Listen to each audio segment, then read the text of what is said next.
আমরা আমাদের বিভিন্ন প্রয়োজনে কম্পিউটার ব্যবহার করে থাকি।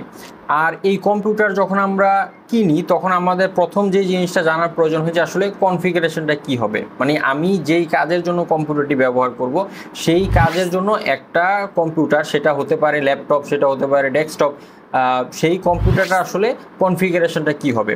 অনেক ক্ষেত্রে আমরা আসলে এই জিনিসটা বুঝি না, না বুঝার কারণে দেখা যায় আমরা কোনো একটা কম্পিউটার শপে যাই, সেখানে যাওয়ার পর আমরা বলি যে আমি এই কাজগুলো করব অথবা আমার এই ধরনের সফটওয়্যারগুলো আমি ব্যবহার করি। সেটা বলার পর দেখা যায় যে যিনি সেলার থাকেন উনি আসলে কনফিগারেশনটা ঠিক করে দেন যে আপনার কাজের জন্য এই কনফিগারেশনের পিসিটা হলে ভালো হবে। তো এই জিনিসটাই আসলে আমরা একটু জানার চেষ্টা করব যে আসলে কিভাবে আমরা নিজেরাই নিজেদেরটা ডিসাইড করতে পারবো যে আমার কাজের জন্য বা আমি যেই সফটওয়্যারগুলো ব্যবহার করি সেই সফটওয়্যারগুলো চালানোর জন্য আমার সেটা ল্যাপটপ বা ডেস্কটপের কনফিগারেশনটা কি হওয়া প্রয়োজন। এটা জানাটা খুবই সহজ। আমরা একটু এই পুরো ভিডিওতে আসলে আমরা এটাই বোঝার চেষ্টা করব যে আসলে একটা কম্পিউটারের কি কনফিগারেশন থাকা প্রয়োজন আমার চাহিদা মেটানোর জন্য। তাহলে ফার্স্ট থিং যে হচ্ছে বুঝতে হবে যে আমার আসলে চাহিদাটা কি। মেইনলি আমরা যেই সফটওয়্যারগুলো ব্যবহার করি সেই সফটওয়্যারগুলো নির্দিষ্ট কিছু স্পেসিফিকেশনস থাকে, যে এই ধরনের কনফিগারেশন যদি আপনার মেশিনে থাকে তাহলে এই সফটওয়্যারটা স্মুথলি রান করবে। শুধুমাত্র এই জিনিসটা কনফার্ম করার জন্য আপনার হচ্ছে একটা আপনার ওই সফটওয়্যারগুলোর আসলে রিকোয়ারমেন্টটা কি সেটা শুধু আপনার জানতে হবে কষ্ট করে, তাহলেই সব ওকে। তো আপনারা জানেন প্রযুক্তিবিদ হচ্ছে ইঞ্জিনিয়ারিং ব্যাপার স্যাপারগুলো নিয়ে আসলে ভিডিও আপলোড করে থাকে। তো এই ভিডিওতে আপনাদের বোঝানোর সুবিধার্থে আমরা এই জন্য ইঞ্জিনিয়ারিং সফটওয়্যারগুলোই আসলে দিয়ে বোঝানোর চেষ্টা করব। প্রথমেই আমরা যাব যে ধরুন অটোক্যাড খুব ওয়াইডলি ব্যবহৃত হয় এমন একটি সফটওয়্যার। তো আমরা যদি জানি যে অটোক্যাড চালানোর জন্য অটোক্যাড যদি আমি ব্যবহার করতে চাই, আমার পিসিতে ইউজ করতে চাই, তাহলে আমার পিসির কনফিগারেশনটা আসলে কি থাকা প্রয়োজন। তো এই জন্য প্রথমে আমরা সিম্পলি এখানে সার্চ করতে পারি যে সিস্টেম রিকোয়ারমেন্ট ফর অটোক্যাড। এটাতে যদি আমরা সার্চ দিই তাহলে আসলে আমরা আমাদের সিস্টেম রিকোয়ারমেন্টগুলো পেয়ে যাব। সিস্টেম রিকোয়ারমেন্টস চলে আসছে। প্রথমেই যে জিনিসটা আসলে জানতে হবে সেটা হচ্ছে অপারেটিং সিস্টেম। এখানে বলা আছে যে অপারেটিং সিস্টেম হচ্ছে 64 বিট মাইক্রোসফট উইন্ডোজ 10। উইন্ডোজ 11-এর ব্যাপারে আসলে কিছু বলা নাই। তো অটোক্যাড যদি আমরা 2022 ব্যবহার করতে চাই তাহলে অটোডেস্ক কর্পোরেশন রিকমেন্ড করতেছে 64 বিটের মাইক্রোসফট উইন্ডোজ 10 প্রয়োজন হবে। যদি আমরা ম্যাক ইউজ করতে চাই, হ্যাঁ ম্যাক সম্পর্কে এখানে বলা আছে। ওকে, তারপরে যেটা আছে সেটা হচ্ছে প্রসেসরের ক্ষেত্রে এখানে বলা আছে বেসিক 2.5 থেকে 2.9 গিগাহার্টসের প্রসেসর প্রয়োজন, আর রিকমেন্ড করতেছে 3+, মানে 3-এর চেয়ে বেশি গিগাহার্টসের প্রসেসর হলে ভালো হয়। কিন্তু আমরা প্রসেসর সম্পর্কে আসলে যে জিনিসটা জানি সাধারণত মার্কেটে আমরা যেটা শুনতে পাই সেটা হচ্ছে ইন্টেলের প্রসেসর, এএমডির প্রসেসর, তারপর হচ্ছে কোর i5, কোর i7, এইগুলো কিন্তু আসলে শুনতে পারতেছি। তো ওগুলো হচ্ছে একটা সিরিজ বলতে পারেন, ব্র্যান্ড বলতে পারেন, ব্র্যান্ড অনুযায়ী বা তাদের সিরিজ অনুযায়ী কিন্তু বা জেনারেশন অনুযায়ী এগুলোর নাম চেঞ্জ হতে পারে। কিন্তু মেইনলি সফটওয়্যারটা রান করার জন্য আপনার পিসিতে সেটা হচ্ছে এই প্রসেসরের বা এই গিগাহার্টস স্পিডটা প্রয়োজন প্রসেসরের। সো আমরা যদি একটু দেখি যে ধরেন এখানে এএমডির যে প্রসেসরটা AMD Ryzen 5, এটার হচ্ছে স্পিড হচ্ছে 3.6 থেকে 4.2 গিগাহার্টস স্পিড পাওয়া যাবে যদি আমরা AMD Ryzen 5 ব্যবহার করি। আর যদি আমরা ইন্টেল যাই, ইন্টেল হচ্ছে ইন্টেল i7 11 জেনারেশন যদি ব্যবহার করি তাহলে ম্যাক্সিমাম টার্বো ফ্রিকোয়েন্সি হবে 4.70 গিগাহার্টস। তাহলে এই হচ্ছে ব্যাপারটা। তাহলে বুঝতে পারতেছেন মেইন জিনিস হচ্ছে আমাদের কত গিগাহার্টস প্রসেসর প্রয়োজন সফটওয়্যারটা স্মুথলি রান করতে, সেটা জানতে হবে। তারপর ডিপেন্ড করতেছে আপনি ব্র্যান্ড ওয়াইজ বা আপনার যেরকম পছন্দ আপনি সেটা সেই অনুযায়ী আপনি আপনার পছন্দ মতো প্রসেসর ইউজ করতে পারেন। তারপর আসতেছে মেমোরি আসলে হচ্ছে র্যাম হচ্ছে র্যান্ডম অ্যাক্সেস মেমোরি। এটা হচ্ছে কম্পিউটার খুবই গুরুত্বপূর্ণ একটা পার্টস। আর এটার হচ্ছে বেসিক হচ্ছে 8 জিবি প্রয়োজন হবে এবং রিকমেন্ডেড হচ্ছে 16 জিবির একটি র্যাম প্রয়োজন। বিভিন্ন ব্র্যান্ডের র্যাম মার্কেটে পাওয়া যাবে। সেই র্যাম আপনি ব্যবহার করতে পারেন। সবসময় মনে রাখবেন যে লেটেস্ট যে জিনিসটা সেটা ব্যবহার করার চেষ্টা করবেন। কারণ হচ্ছে আপনি লেটেস্টের সাথে হয়তো বা প্রতিযোগিতায় যদি আপনি নামেন, আপনি হয়তো বা পারবেন না। 6 মাস পরে, 3 মাস পরেই দেখবেন যে আসলে একটার পর একটা নতুন নতুন চলে আসতেছে। আচ্ছা, যাই হোক, তারপর হচ্ছে ডিসপ্লে রেজুলেশন। আপনি যে ব্যবহার করবেন আপনার আসলে ডিসপ্লেটা কি হবে। ডিসপ্লেটা হচ্ছে 1920/1080 একটা ডিসপ্লে প্রয়োজন হবে। এবং ডিসপ্লেটা আসলে এটা তুলনামূলক একটু বড় ডিসপ্লেটা যেহেতু আপনি এটা ডিজাইন করবেন, আপনার ডিসপ্লে ছোট হলে কিন্তু প্রবলেম, যদি বড় হয় তাহলে আপনি কাজ করতে অনেক সুবিধা পাবেন। এখন কিন্তু কথা হচ্ছে আমরা এই ধরনের এখানে যেভাবে বলা আছে এইটা আসলে পাই না হয়তোবা।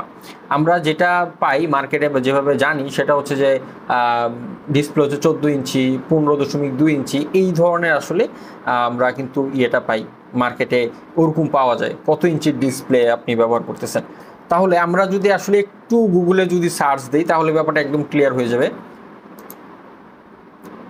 যেমন হচ্ছে 15 inch display monitor screen resolution আসলে কত হয় এটা যদি আমরা একটু দেখি।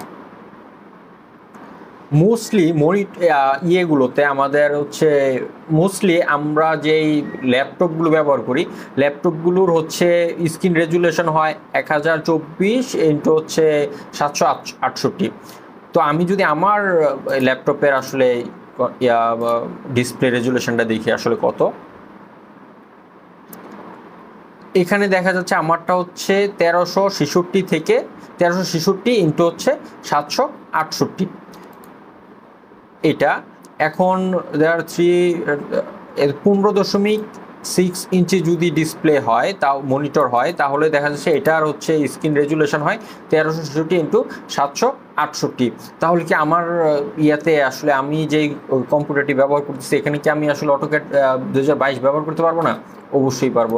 দেখেন আমি আসলে এখানে খুব সুন্দরভাবে এই যে অটোক্যাড 22 কিন্তু ইনস্টল হয়েছে এবং আমি কিন্তু এটা ইউজ করি। কিন্তু তারপরেও দেখা যাচ্ছে তাহলে অটোডেস্ক কেন এই স্ক্রিনটা রিকমেন্ড করলো বা তারা কেন সাজেস্ট করলো। জিনিস হচ্ছে আপনার যদি স্ক্রিনটা একটু বড় হয় তাহলে কাজ করতে সুবিধা হবে এবং তারা সাজেস্ট করে ওটা করার জন্য। আপনার স্ক্রিন যদি এর চেয়ে ছোটো হয় তাতেও কোনো সমস্যা নাই। আর যদি 4K ডিসপ্লে ব্যবহার করতে চান তাহলে 4K এর জন্য ওরা যেই রেজুলেশনটা সাজেস্ট করে সেটা আসলে আপনাকে ব্যবহার করতে হবে। তারপরে যেটা আছে সেটা হচ্ছে ডিসপ্লে কার্ড হচ্ছে আমরা যেটাকে আসলে গ্রাফিক্স কার্ড হিসেবে চিনি সেটা। বেসিক হচ্ছে 1GB জিপিইউ হচ্ছে গ্রাফিক্স প্রসেসিং ইউনিট। 1GB হচ্ছে আপনার প্রয়োজন হবে, 4GB হচ্ছে রিকমেন্ডেড। যদি আসলে 2D ব্যবহার করেন তাহলে দেখা যাচ্ছে যে জিপিইউ বিল্ডিং যেটা থাকে মাদারবোর্ডের সাথে সেটা ব্যবহার করলেও হয়। তো এখানে একটা খুব ইম্পর্টেন্ট জিনিস, আপনি যে পার্টসগুলো নিচ্ছেন সেটা তো আসলে কোথাও না কোথাও তো একত্রিত করতে হবে। আপনি আলাদাভাবে প্রসেসর ধরেন কিনলেন, তারপর হচ্ছে র্যাম করলেন, মনিটর নিলেন, তো সবগুলো কানেক্ট করার জন্য যে জিনিসটা প্রয়োজন সেটা হচ্ছে মাদারবোর্ড। এখানে কিন্তু মাদারবোর্ডের নাম কোথাও উল্লেখ করা নাই, কারণ মাদারবোর্ড ছাড়া আপনি কম্পিউটারটা রানই করতে পারবেন না। তারপরে দেখা যাচ্ছে কি এখানে যদি আমরা আরেকটু দেখি, এখানে কিন্তু পাওয়ার সাপ্লাইয়ের কথা বলা নাই, কিন্তু অবশ্যই আপনার পিসিটা রান করতে পাওয়ার সাপ্লাই লাগবে। এগুলো হচ্ছে বেসিক জিনিস, এই জিনিসগুলো এখানে উল্লেখ করা নাই। তারপর হচ্ছে ডিস্ক স্পেস 7GB, 7GB দরকার। যদি শুধুমাত্র আপনি অটোক্যাড 2022 ব্যবহার করেন তাহলে আপনার 7GBর একটা হার্ড ড্রাইভ হলেই চলবে। কিন্তু দেখা যায় নর্মালি আমাদের হার্ড ড্রাইভের ভিতরে বিভিন্ন ধরনের গান, মুভি এবং অনেক ডেটা থাকে, যার কারণে আমরা হচ্ছে 500GB অথবা 1TB হার্ড ডিস্ক কিন্তু আমরা ব্যবহার করে থাকি। হার্ড ড্রাইভের কিন্তু বিভিন্ন ক্যাটাগরি আছে, এসএসডি, তারপর হচ্ছে এইচডিডি ড্রাইভ যেগুলো হয় আর কি। তারপর হচ্ছে নেটওয়ার্ক ইন্টারনেট কানেকশন লাগবে। এই হচ্ছে জাস্ট একটা স্যাম্পল দেখলাম যে অটোক্যাড যদি আমরা আমাদের কম্পিউটারে রান করতে চাই, আমাদের মেশিনে ইউজ করতে চাই, তাহলে এর কনফিগারেশনটা কী থাকা প্রয়োজন। এইভাবে আপনার যেই সফটওয়্যারগুলো আপনি ব্যবহার করেন সেটা হতে পারে আপনার আপনার কাজের জন্য যে কোনো ধরনের সফটওয়্যার, সেটা হতে পারে Adobe Premiere Pro video editing করার জন্য যে সফটওয়্যারটা মোস্টলি ব্যবহৃত হয়, অথবা অন্য যে কোনো সফটওয়্যার। তো সবগুলো সফটওয়্যারের জন্যই কিন্তু আসলে হেভি ওয়েট যে সফটওয়্যারগুলো আছে সেগুলো আপনি যদি গুগলে সার্চ করেন তাহলেই পেয়ে যাবেন যে আসলে সেই সফটওয়্যারটা ব্যবহার করার জন্য কি কনফিগারেশন প্রয়োজন। এইভাবে যে সবগুলো দেয়া থাকবে ব্যাপারটা এরকম না। যেমন হচ্ছে আমরা যদি এটা একটু দেখি, এটা হচ্ছে লুমিয়ন হচ্ছে গিয়ে একটি রেন্ডারিং সফটওয়্যার। তো এই রেন্ডারিং সফটওয়্যারটি ইউজ যদি করতে চাই আমরা, আমার কম্পিউটারে যদি রান করতে চাই, তাহলে আসলে আমার কম্পিউটারে কী কনফিগারেশন থাকা প্রয়োজন এটা যদি আমরা একটু দেখি। ইন্টারনেট কানেকশন প্রয়োজন হবে, গ্রাফিক্স কার্ড। দেখেন এখানে সাসেস এনভিডিআর জিএফটি 1650 এবং এএমডির, এবং এরা কি এখানে ব্র্যান্ড সহ এবং মেনশন করে দিচ্ছে সরাসরি যে কোন জিপিইউটা প্রয়োজন হবে। তারপর হচ্ছে graphics card 4GB or more, system operating system হচ্ছে আপ টু ডেট উইন্ডোজ 10। তারপর হচ্ছে সিপিইউ হচ্ছে প্রসেসর AMD Ryzen 5 প্রয়োজন হবে, ইন্টেল i7 প্রয়োজন হবে অর বেটার। সেম জিনিসটাই কিন্তু দেখা যায় অটোকেট যেভাবে বলেছিল সেটা হচ্ছে স্পিড বলে দিছে, আর এখানে লুমিয়নের ওয়েবসাইটে যেভাবে বলা আছে সেটা হচ্ছে আসলে ব্র্যান্ড সহ প্রোডাক্টটা আসলে আইডেন্টিফাই করে দিয়েছে। তারপর হচ্ছে রেজুলেশন, এখানেও রেজুলেশন কত পিক্সেল প্রয়োজন হবে। এখানে হচ্ছে র্যাম, সিস্টেম মেমোরি যেটা র্যাম 16GB অর মোর প্রয়োজন হবে। তারপর হচ্ছে হার্ড ড্রাইভ, এই যে হার্ড ড্রাইভের এখানে SATA, SSD or HDD hard drive, আপনি যে কোনো হার্ড ড্রাইভই আপনি কিন্তু ব্যবহার করতে পারেন হার্ড ড্রাইভ। কিন্তু এখানে দেখা যায় অটোক্যাড এখানে আসলে কোনো কিছুই আসলে মেনশন করে দেয় নাই। তো এই হচ্ছে আসলে ব্যাপারটা কিন্তু খুবই সহজ এবং খুবই সিম্পল। আপনি যেই সফটওয়্যারটা আপনি ব্যবহার করতে চান, আপনি যেই পারপাসে আপনার কম্পিউটারটা মোস্টলি ইউজ করবেন, ওই হেভি ওয়েট সফটওয়্যারটা রান করার জন্য যেই কনফিগারেশনটা প্রয়োজন, যেই কনফিগার প্রয়োজন সেটা জাস্ট আপনি নেট থেকে দেখে নেবেন, তাহলেই কিন্তু বুঝে যাবেন যে আসলে আপনার কম্পিউটারে বা আপনার মেশিনে কোন সফটওয়্যারটা চলবে, কোন সফটওয়্যারটা চলবে না। এখানে যেই কনফিগারটা যে ম্যাচ না করলে যে এই সফটওয়্যারটা চলবেই না, ব্যাপারটা কিন্তু এরকম না। হয়তো বা চলবে কিন্তু স্মুথলি রান করবে না। আপনারা একটা যখন কম্পিউটার কিনবেন তখন প্রথমেই বা আপনার পছন্দের যেই ল্যাপটপটি কিনবেন সেটি কেনার সময় অবশ্যই আপনি দেখে নেবেন যে আপনার চাহিদা পূরণ করতে পারতেছে কিনা, এবং আপনার পছন্দ আপনিই করুন। কোনো একজন সেলারের কাছ থেকে আসলে পছন্দ করার দরকার নেই। অবশ্যই আপনি ওনাদের কাছ থেকে পরামর্শ নেবেন যে কোনটা ভালো, কোনটা চলতেছে, কোন ব্র্যান্ডটা ভালো, কোনটার ওয়ারেন্টি টাইম বেশি সময় পাওয়া যাচ্ছে, কোনটা ব্যবহার করলে সুবিধা এবং সাশ্রয়ী হবে, সেটা অবশ্যই তাদের কাছ থেকে সাজেশন নেবেন, সেটাতে কোনো সমস্যা নেই। কিন্তু আপনার সফটওয়্যারটা রান করার জন্য যেই জিনিসগুলো বেশি প্রয়োজন, যে জিনিসটা আসলে আবশ্যিক, সেই জিনিসটা অবশ্যই খেয়াল রাখবেন। কারণ আপনি একটা জিনিস পারচেস করলেন কিন্তু সঠিকভাবে আসলে ইউজ করতে পারতেছেন না, তখন এই ব্যাপারটা আসলে কিন্তু খুবই দুঃখজনক হবে। তাহলে সকলে ভালো থাকবেন, প্রযুক্তিবিদের সঙ্গেই থাকবেন। Thank you.